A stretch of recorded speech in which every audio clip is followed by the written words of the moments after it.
In South Sudan, hundreds of women continue to suffer in silence from a preventable childbirth injury known as obstetric fistula, a condition that leaves them physically wounded and socially isolated. But at the Lutheran Reconciliation Medical Center in Juba, hope is returning through a special surgical campaign. More than 45 women have undergone successful fistula repairs. SSBC's Leila Osman reports. Years of silence, the fight against obstetric fistula.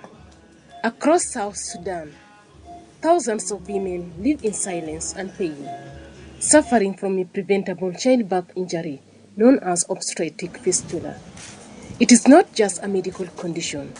It is emotional, psychological, a wound of the body and the soul, often coupled with isolation. At the Lutheran Reconciliation Medical Center in Juba, hope is being restored. During this year's October campaign, doctors have successfully operated more than 45 women suffering from fistula.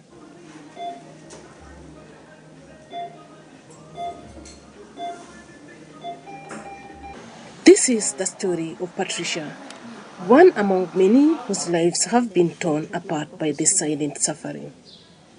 Patricia went through 5 hours prolonged labor before the birth of her twins, which is her second birth after the first one.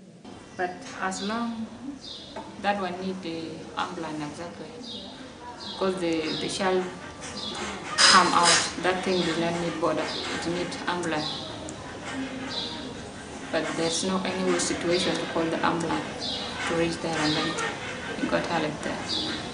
Patricia's experience mirrors that of thousands of South Sudanese women enduring prolonged, obstructed labor far from hospitals or skilled birth attendants.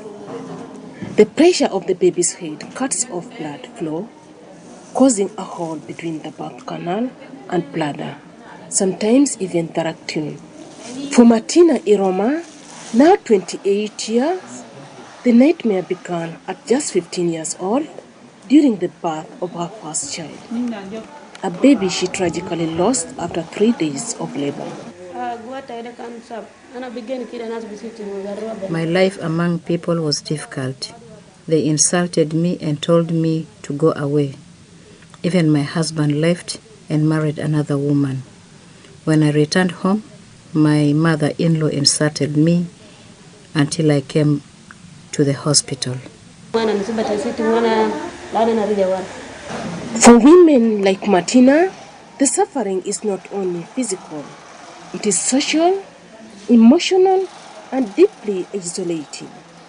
And worst of all, this is the 7th surgery. Martina has lived in silence for many years, hoping this will be her last surgery. They operated me during birth, and urine was just flowing like that. Then that time I stayed.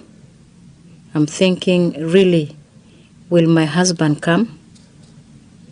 Will the urine stay like this? She have to go to school. This non-life must go to community dialogues. She have to engage in the communities and educating information and make sure that they send the client to the nearest facility for screening. From the depth of despair, women like Patricia and Martina are rising again, reclaiming their dignity and their voices. As the doctor puts, obstetric fistula is preventable. With safe deliveries, education, and compassion, no woman should ever suffer in silence again. Leila Osman, SSBC.